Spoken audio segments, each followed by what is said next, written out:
Hey, Frank. It's to get for you to see all old friends here. Yes.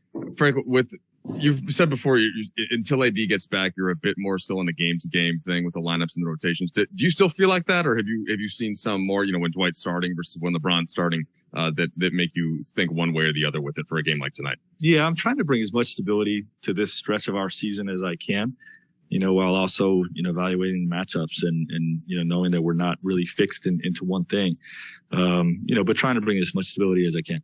What have you seen from this Orlando team lately? They're supposed to get Carter back tonight. And how do you think this specific matchup will look compared to what you're getting from your own squad lately? Well, I think Coach Mosley's doing a great job, teaching the young guys how to play at this level and getting a lot out of his rookies. And really his whole team is young.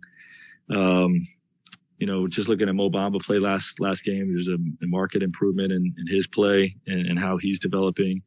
Okiki had a great game against Philly, and they're playing extremely hard, and this is a game where you can't really look at their record.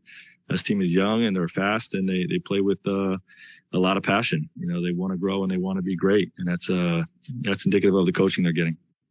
Frank, when you make the kind of decision that you made with Russ late in the game, what comes next in terms of the coach and the player, and I guess how do you expect him to react tonight? Yeah, just communicate. You know what I mean? Talk about the game. I do this with a lot of different players. If their night changed or something happened within their night, you always try to over communicate in those situations, and this one's no different.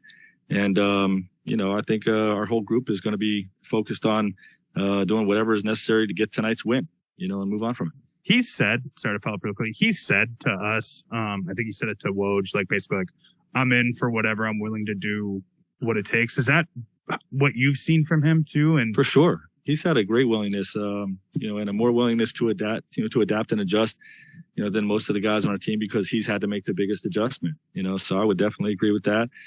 He's all in on doing whatever is necessary, to get the Lakers in position to win a championship for sure. Obviously Frank, when, a player like that, adjusts his role, it's kind of important for teammates to kind of help him. And Carmelo said after last game, it's up on us to kind of help him work through that. What have you seen from your locker room, to kind of aid that process and bring, as you're kind of putting it, stability, with what's going on right now? Well, we've got a lot of vets and, a lot of guys that have a great deal of respect, for Russ and for one another, amongst the whole group. So, a lot of those conversations, take place, away from the coach, but, our group has great leadership, and, I would echo that sentiment that Melo and Bron and AD and all those guys, support him. Hey, Frank, there was a report about, regarding the Russ situation that you had, essentially the blessing of management to close without Russ. Is that something you guys had specifically discussed with? Not specifically, no. I've got full autonomy to make any coaching decisions necessary to win games. That is something that that has always been persistent there. I do communicate with the front office on everything that I'm considering, and there's a strong alignment there. But it ultimately comes down to, we talk about a lot of different things, and, I have autonomy to make the final decisions. Coach Melissa Thomas of Florida National News. Welcome back to Orlando. Thank you. Given what you shared just now about, how the Orlando team is playing and kind of the younger team, they're kind of pressure to want to win. What adjustments do you feel you need to make in terms of you guys' locker room to kind of address their push to score? Yeah, well, we have to play with the same effort and energy that they play with. They play extremely hard, again, indicative of their coach and how they're been pushed and developed and challenged. And, our guys have to match that and exceed it. Right. What have you seen from Talon Horton-Tucker as of late? These last couple games, his scoring efficiency is up. It seems like his role, the ball's in his hand a little bit more. Yeah, I think last game was one of his best offensive games of the season. He's really getting into a rhythm, slowing down on his reads around the basket, shooting the ball with confidence and focusing on taking the right shots. And, this is, what we saw from him last game is, what we envisioned when we signed him this off season. We feel like he can be a guy that, improves as a 3-point shooter, can put a lot of pressure on the rim and make good decisions when he gets there.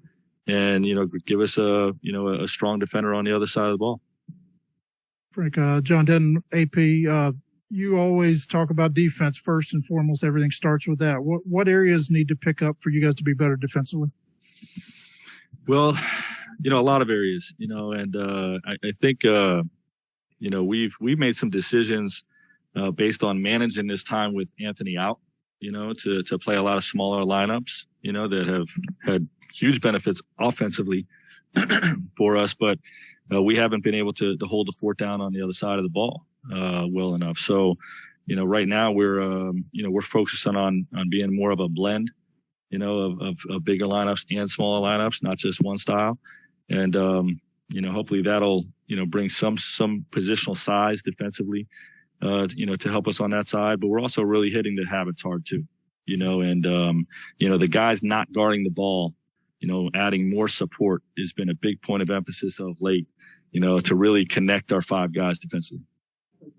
Frank, how is AD doing? As he's ramped up, has he been able to do more significant contact between, I think, the last time we talked about it? Yeah, I'm not sure specifically what he did yesterday and today, in terms of the ramp up, but he's got a plan to continue to build up each day. Is there optimism that maybe this road trip he could be back? No timeline.